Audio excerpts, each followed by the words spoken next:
Nigeria lost crude oil values at 8.41 trillion naira to theft and metering deficiencies. Pengasin and Nopeng reject government plan to sell stakes in joint venture assets.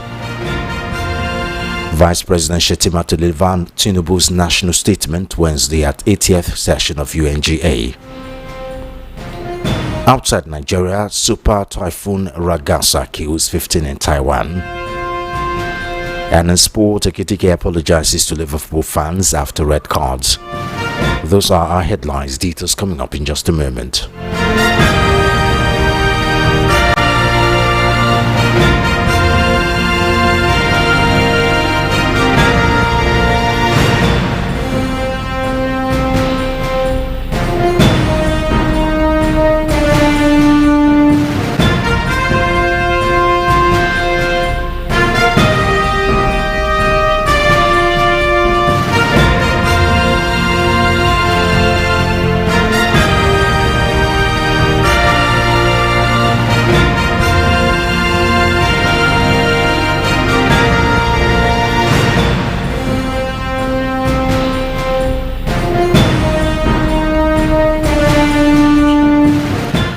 We begin the news with state that the Kogi State Executive Secretary of the State Emergency Management Agency, Mokhtar Atima, said floods had completely submerged the Baji local government area in the eastern senatorial district of the state, warning communities along the riverbank to immediately relocate to safer grounds.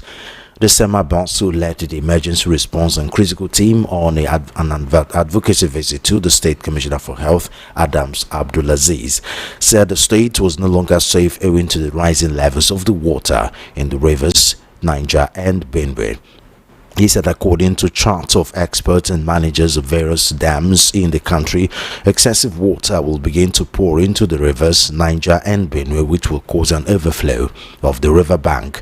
He said 258 communities in 8 local government areas of the state have been marked as flood-prone areas, while 42 internally displaced persons IDPs camps have been constructed to take care of those to be displaced, while an emergency operations center has been opened. Atima said the State Ministry of Health was key to disaster management in the state, even as he intimated the Health Commissioner of the rising levels of the rivers Niger and Benue, stressing that the next 72 hours the state will be entering a difficult period. The SEMA boss commended the Health Commissioner for its proactive measures and support given to the agency, saying the support was responsible for 0 casualty in last year. A special court-martial of the Nigerian Army in Maiduguri, Borno State, has sentenced 3 soldiers to life imprisonment and a 4th to 15 years for illegally selling arms in collaboration with police officers and terrorist groups. The trial was presided over by Brigadier General Uguchukwu Unachukwu, the Acting General Officer commanding 7th Division and Commander of Sector 1, Operation Adinkei OPHK. It was held at the Officers' Mess of the Theatre Command Headquarters in Maiduguri. Delivering the judgment, Brigadier General Mohammed Abdullahi, President of the Court-Martial, found Sergeant Raphael Ame, Sergeant Ejiga Musa, and Lance Corporal Patrick Oshege guilty and sentenced them to life imprisonment. Corporal Omitoye Rufus, however, was sentenced to 15 years in prison. The soldiers were convicted of multiple offences, including theft, unlawful dealing in ammunition, and aiding the enemy, all punishable under the Armed Forces Act. The court ruled that their actions posed a serious and direct threat to military operations and national security, constituting a clear case of aiding the enemy.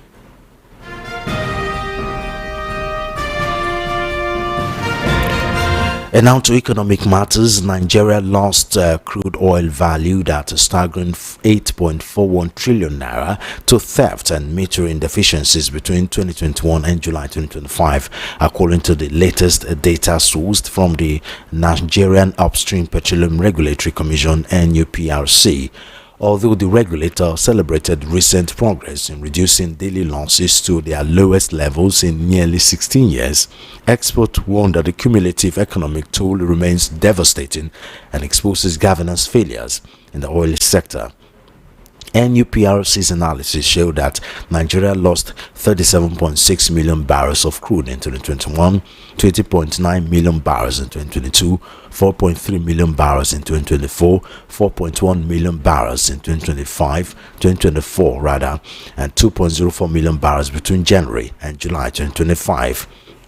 Using statistics average Brent crude prices, these losses translates to $2.66 billion in 2021, $2.11 billion in 2022, $355.7 million in 2023, $330.3 million in 2024, and $146.5 million in January to June 2025. In total, the losses amounted to $5.61 billion cumulated, equivalent to 8.41 trillion naira at the current exchange rate of about 1,400 naira per dollar. To put this to perspective, the stolen value could have built 56,074 primary healthcare centers at 150 million naira each, funded 129,401 classroom blocks at 65 million naira each, and constructed 10,191 kilometers of road at 825 naira per kilometer. By comparison, the federal government allocated just 1 trillion naira for 468 road projects in the 2025 budget, barely 1/8 of the value of oil losses in 4.5 years. The 8.41 trillion naira also exceeds the entire 2.48 trillion naira health budget and nearly triple the 3.52 trillion naira education budget for 2025.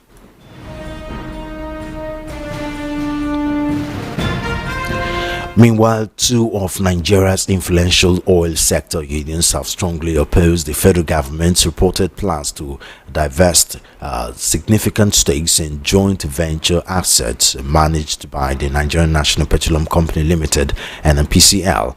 The Petroleum and Natural Gas Senior Staff Association of Nigeria, PENGASN, and the Nigerian Union of Petroleum and Natural Gas Workers, NUPANG, on Tuesday warned that such moves could destabilize the economy, weaken the oil industry, and jeopardize the welfare of workers. At the joint press briefing in Abuja, PENGASN President Festus Osifo and his NUPANG counterpart Williams Akorea rejected the proposal to cut government stakes in the JV asset by as much as 30 to 35%. Currently, the federal government holds between 55 and 60% of such assets through NNPCL.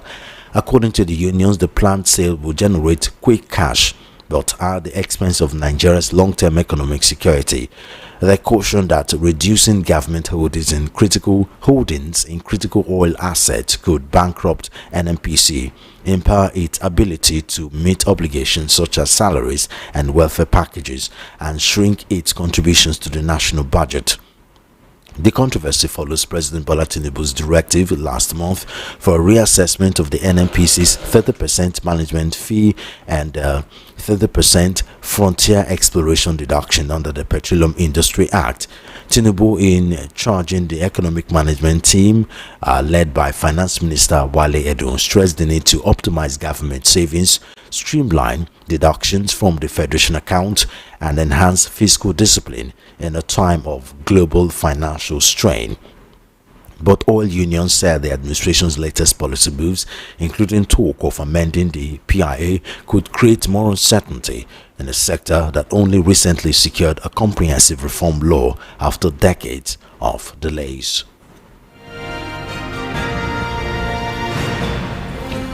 Vice President Kashim Shettima will on Wednesday deliver Nigeria's national statement on the ongoing 80th session of the United Nations General Assembly, UNGA, on behalf of President Bola Tinubu. The address, according to a statement by Senior Special Assistant to the President on Media and Communications, Office of the Vice President Stanley Nkwocha, is scheduled between 3 p.m. and 9 p.m. New York Times, with multilateralism, UN reform, climate action, international finance restructure, amongst others, top of the agenda. Using the same medium last year, President Tinubu had called for Africa to be allocated permanent seats at the United Nations Security Council, a push which is now being considered by the global organ. Earlier on Tuesday morning, Vice President Shettima joined other world leaders for the Assembly's opening session, where U.S. President Donald Trump delivered a keynote address, formally welcoming delegates. Afterwards, Vice President Shettima played host to the President of Namibia, Nandi Ndaitwah, on the sidelines, where both leaders engaged in bilateral talks, wherein the Namibian leader announced a planned visit, an official visit to President Bola Ahmed Tinubu in Nigeria. The Namibian leader, who assured the presidency on March 21, 2025, praised Nigeria's diplomats for their invaluable contributions to her government and country in so many ways.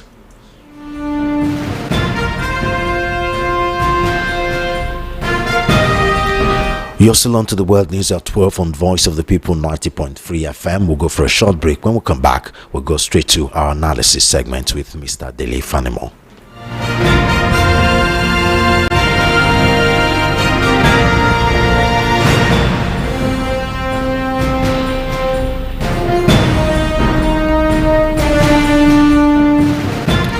If you're just tuning in, this is the World News at 12 on Voice of the People 90.3 FM. Joining me to help analyze our news items is Dele Fanimo. He's a current affairs analyst. Mr. Fanimo, thank you very much for joining us on the News at 12. Good afternoon. It was my pleasure to be here.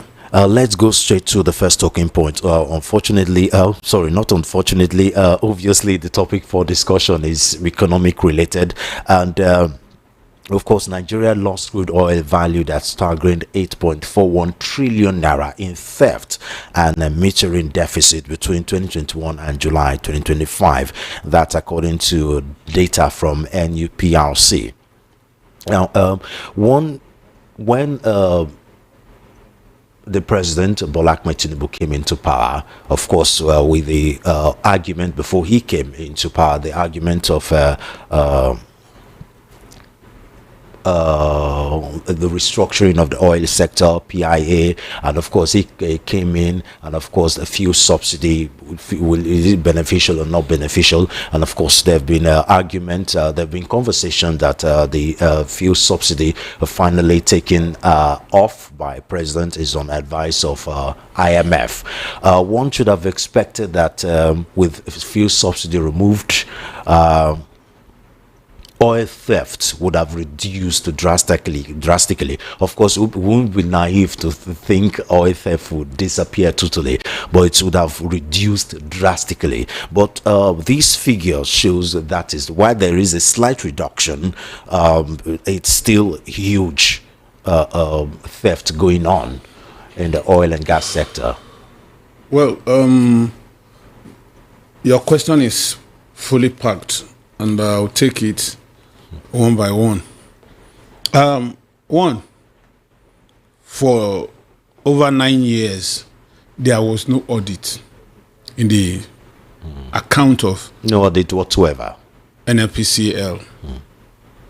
That's one. So when you don't have audit is supposed to check your growth in comparison to previous years and your challenges, using the SWOT analysis. But there was none of that throughout Buhari's tenure. That's one. Two,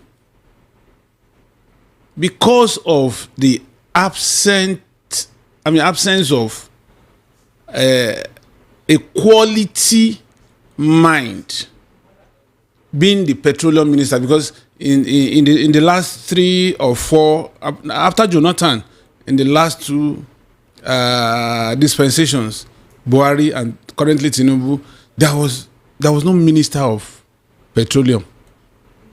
So obviously it was the president that was in charge. And was Buhari in charge? Everybody knows that Buhari was not in charge at that time. He was aloof. He was not committed to, intervening in that sector of the economy. You recall that this same Buhari was Minister of Petroleum Resources in the 80s, where we lost over 2.8 billion that fella sang about. You know, and up to today, nobody has been able to trace that money, 2.8 billion. Billion as at that time, a Peugeot 504 was sold for 4,000 naira. So you can imagine the quantum of money that was lost at that period. But we were able to cushion it because petrol money was coming, you know, in quantum. Now, this is trying to trace the history. And at some point, when Obasanjo came, before the so-called Aso Rock bug, according to Buhari, the demons in Aso Rock took over him. He was bent on ensuring that there is sanity in the oil and gas industry. And what did he do? He brought in a sound mind, an engineer of repute, Engineer Kukolokun, to man NNPC. But at the verge of taking charge of NNPC, the way Petrobras runs, the way Aramco runs, Petrobras is in Brazil, equivalent of NNPC that we have in Nigeria. Aramco is owned by Saudi Arabia, equivalent of NNPC that we have in Nigeria. If you go into history, you see how much these two companies owned by the two governments bring dividends of God-given resources to their to their two countries. Now, the reverse is here. What we witness here is the equivalent of what the Igbos will call Ogbanji, the Yoruba will call Abiku. That as we are trying to survive and bring that child to survive, the child dies and still reincarnates. And that's what NNPC is, metaphorically. Now, Kukolokun wanted to acquire a major technological device that would put paid to speculation in the oil and gas. And that is what Aramco and Petrobras used. Today in Saudi Arabia, there's a situation room. You don't need to go to the oil fields. For every liter of crude that is extracted from the soil of either littoral or onshore of these countries, there is a technology that captures it real time. So if Saudi Arabia comes to tell you today that 2 million barrels of crude was extracted yesterday, know it for sure. You can take it to the bank that it was 2 million. But today in Nigeria, we don't even know how much crude is extracted on a daily basis from our soil. It is what the JVs, primarily owned by the international oil companies, IOCs, tell us that we take. That's another stealing that you can never get to its root. And then Nigerians came into the fray. And these Nigerians began illegal bunkering. That is legal, that is illegal bunkering. Now, it became a free for all during Buhari's regime and also during Jonathan's regime. I recall that when I was news editor in The Guardian, I sent a reporter to be embedded in the Navy when they wanted to do show of force in the Gulf of Guinea. When the reporter came, he was reluctant to submit his story. And I had to corner him in the library. I said, young man, why is the story I sent you to do? You spent close to 12 days on the high sea. Now I want a comprehensive report. You know what he told me? He said, please, if I don't want his wife to become a widow, wow, or except I want to marry his wife, that's when I will compel him to write this story. I said, why? He told me that they accosted close to 16 ships that were waiting to transload our crude oil from Nigeria. And these vessels were manned by Filipinos, and that in each of these vessels, nothing less than $20 million were embedded. So the transaction for crude oil theft hardly go into the mainstream banking sector because our formal sector is not as huge as informal sector here. So it was difficult to track. And lo and behold, a politically exposed person's wife at the top happens to own about 7 of these vessels. Wow. So it's a huge cartel. But the good thing about it is you're talking about the marginal drop. It's not marginal.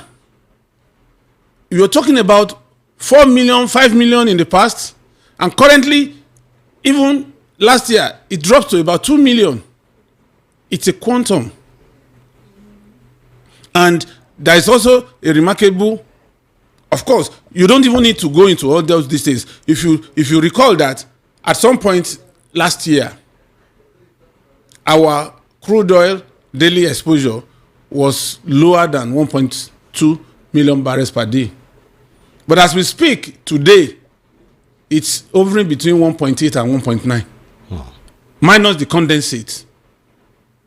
So obviously, you should know that the Navy had been, anything that happens in this country, what matters is the political will of the leaders. If the leaders are saying no, the people that are involved in some of these things know the consequence of when a leader says no. And it means no. So a lot of them are now withdrawing.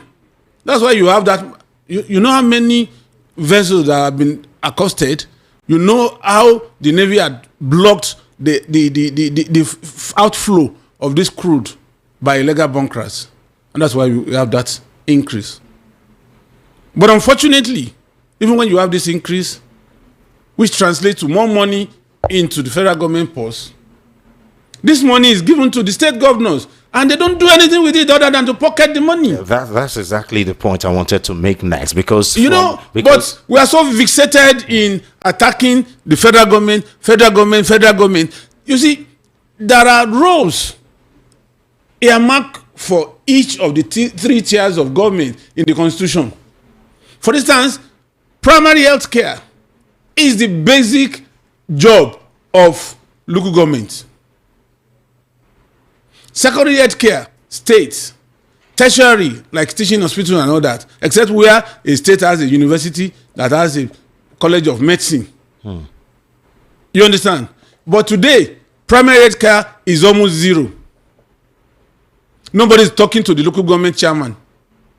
Even the secondary healthcare is nothing to write. It's nothing to write them about.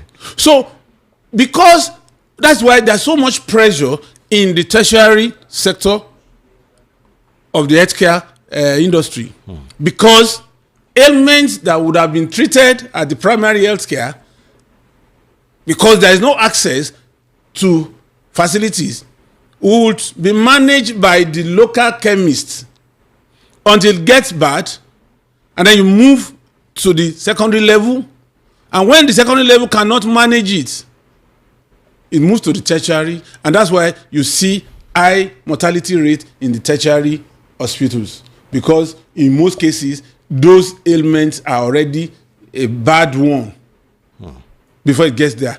So coming back to the NNPC issue, I think the present government has shown and have demonstrated some measure of saying no to illegal bunkering, and that's why we have that increase that you call marginal, which is not marginal. Some may say that the difference between the illegal bunkering and the legal in quotes is not exactly the same, because it's not. It's the same. Rather, I meant to say is the same in the sense that before now there were unknown people stealing the money.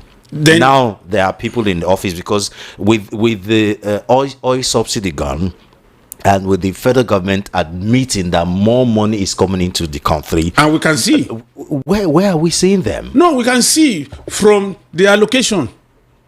When this government came into power, it's just a little of over 1 trillion. It's one. But today it's over 2 trillion. We are seeing it on paper, but we're not seeing it in our daily lives and daily activities. Then it is your responsibility to ask. That's why you live in Lagos now, let me just, you as a journalist, wherever you live in Lagos today, do you know your local government chairman? Did you care to know? No. And yet we come and say they are mismanaging our funds. How many of us can get to the governor? But you can get to your local government chairman and ask him, look, this road has been bad.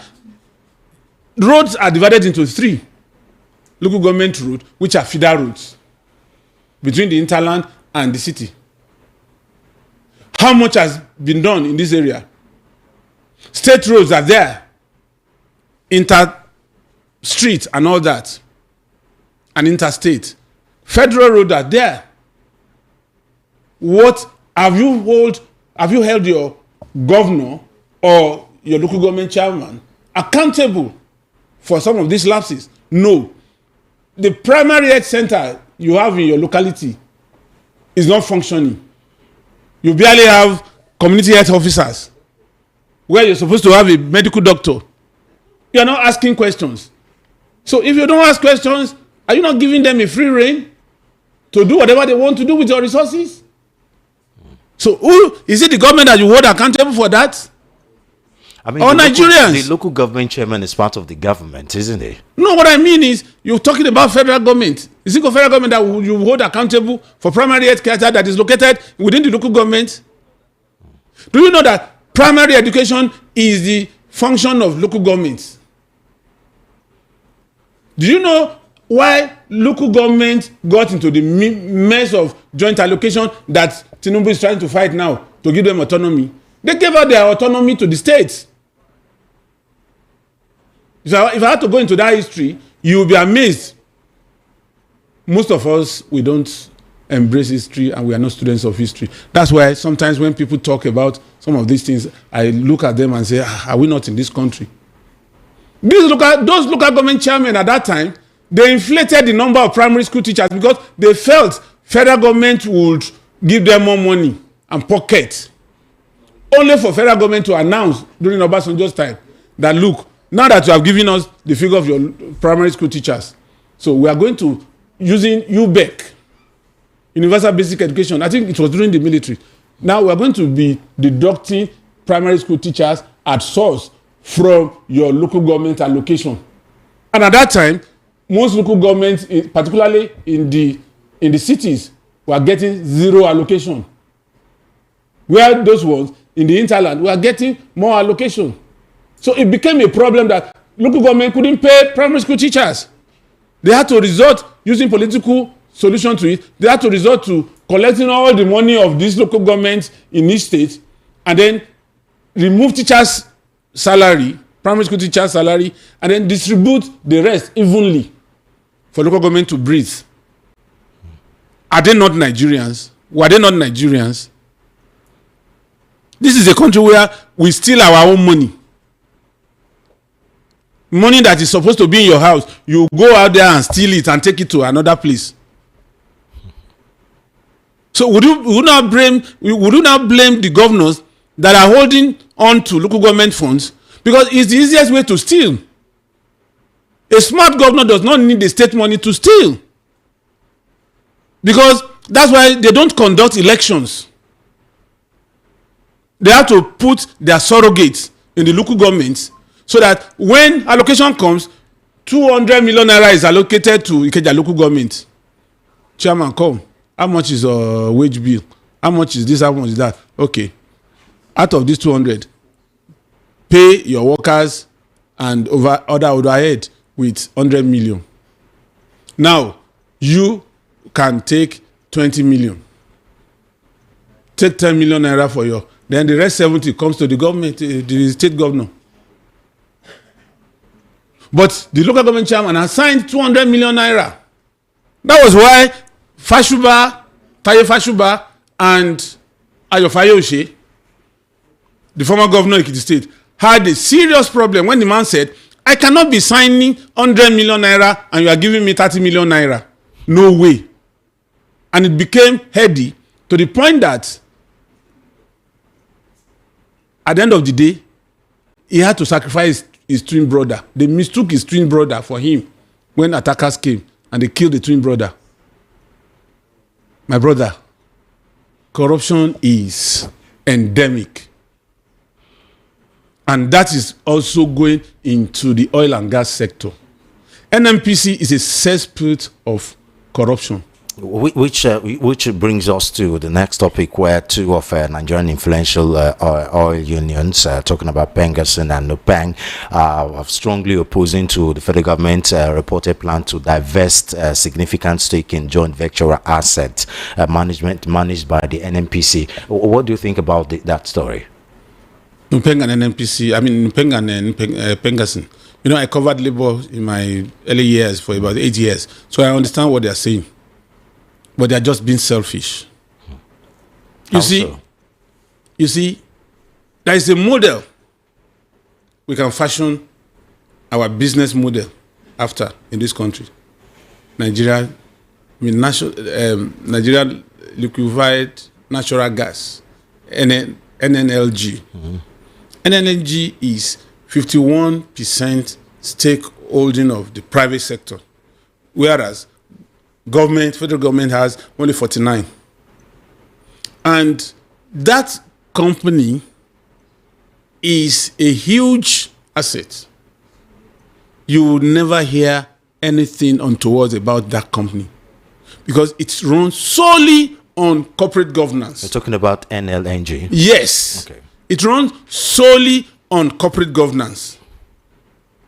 And that company have been turning huge money to the federal government.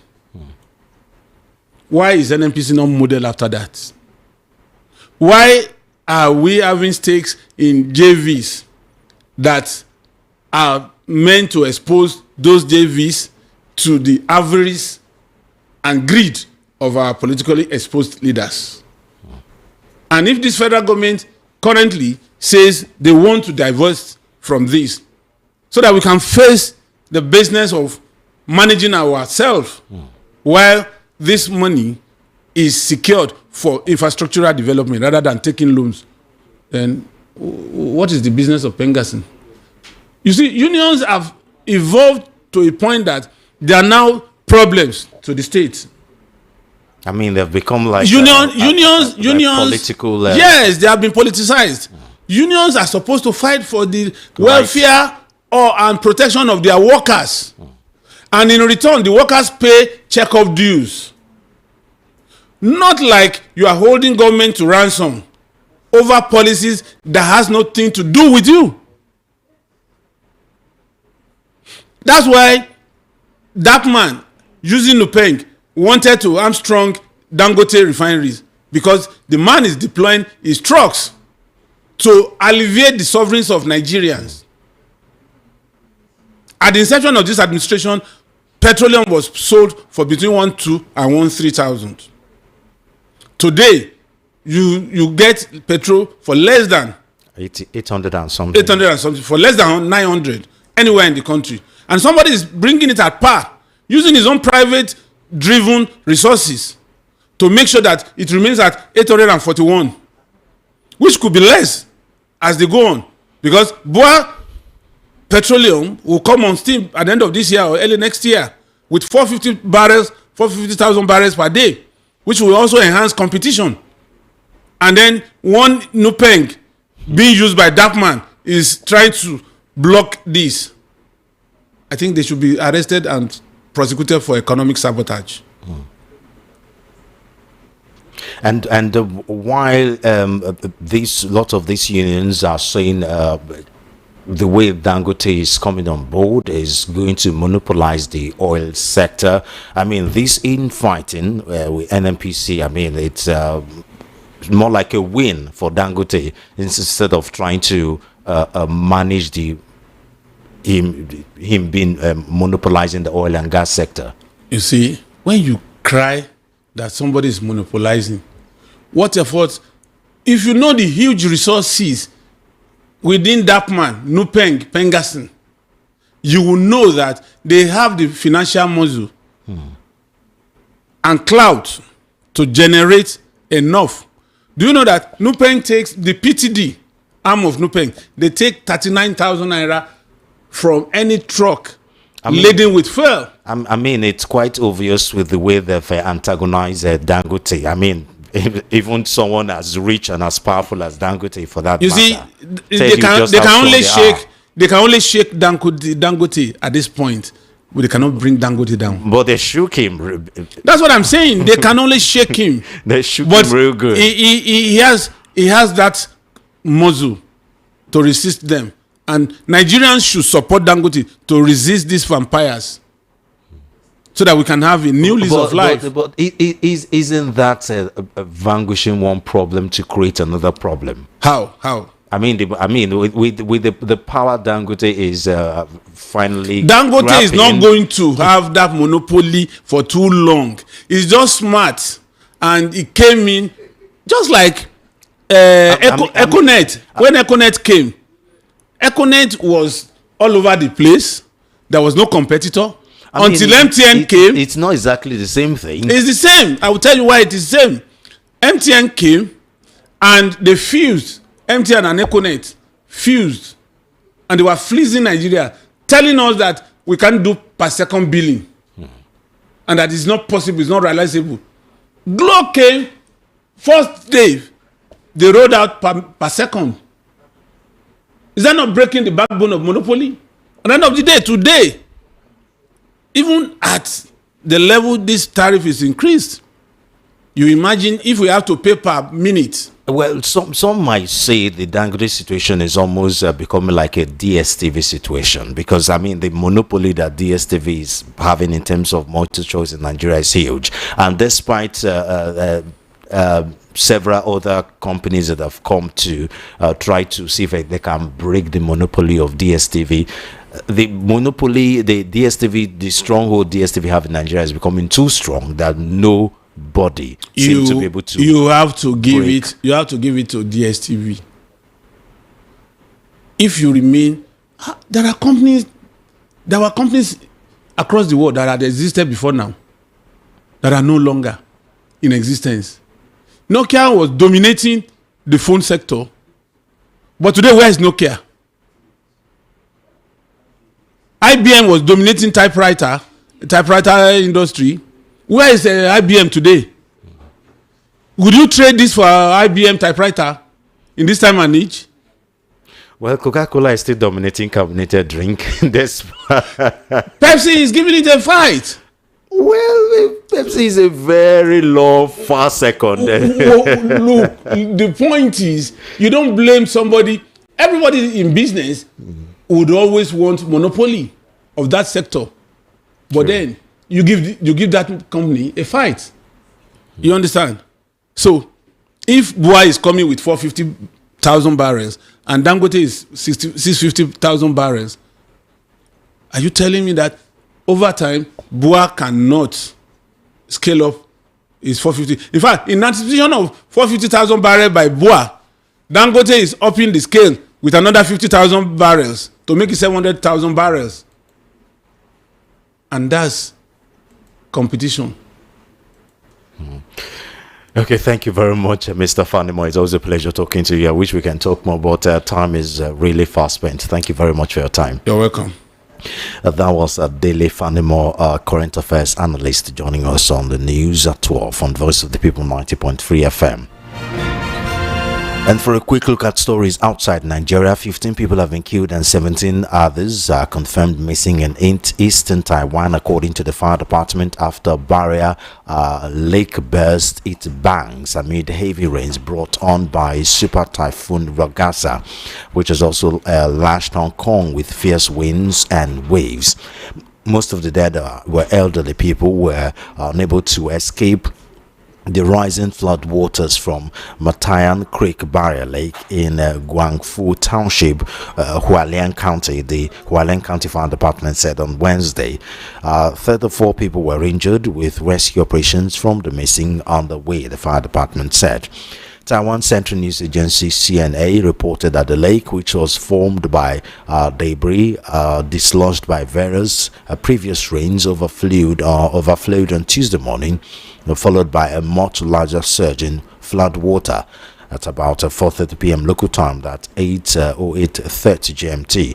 A video footage shared by Taiwanese media showed fast-moving water surging through Guangfu Township, dragging vehicles and destroying a bridge. And finally on sport, UNGA Ekitike has apologized to Liverpool fans after he was sent off for removing his shirt following his late League Cup winner against Southampton, a celebration labeled stupid by manager Arne Slot. The 23-year-old new signing slid home Federico Chiesa's past 5 minutes from time to seal a 2-1 win over second-tier Southampton, as Liverpool produced another late show at Anfield on Tuesday. The France forward had replaced £125 million British record signing Alexander Isak at halftime after the Sweden international opened his account for the club. Ekitike's first involvement was to be booked for punching the ball away in frustration. Charles equalized, but Ekitike scored the winner in the 85th minute, winning away to the corner flag and removing his shirt before handing it up for the cameras. Referee Thomas Bramall had no option but to issue a second caution, followed by a red card, meaning the forward will be suspended for the Premier League trip to Crystal Palace on Saturday. A shamefaced Ekitike, who signed for the club in July for £69 million, said he got carried away. Liverpool manager Slot was distinctly unimpressed, labeling Ekitike's behaviour in the third-round tie needless and stupid. Ekitike has started the season well with 3 goals in 5 Premier League games. And that's the news. But before we go, here again are our top stories. A flood submerges 5 communities in Kogi State. 3 soldiers received life sentences for selling arms to terrorists. Nigeria lost crude oil valued at 8.41 tn to theft and metering deficiencies. Pengerson and Nopang reject government's plan to sell stakes in joint venture assets. Vice President Shetima to deliver Tinubu's national statement Wednesday at 80th session of United Nations General Assembly. Outside Nigeria, Super Typhoon Ragasa kills 15 in Taiwan. And in sport, Ekitike apologizes to Liverpool fans after red card. And that's the World News at 12. I am Solomon of M. Do follow our social media handles at VUP903FM. Subscribe to our YouTube channel at VUP903FM. Good afternoon and thank you for listening.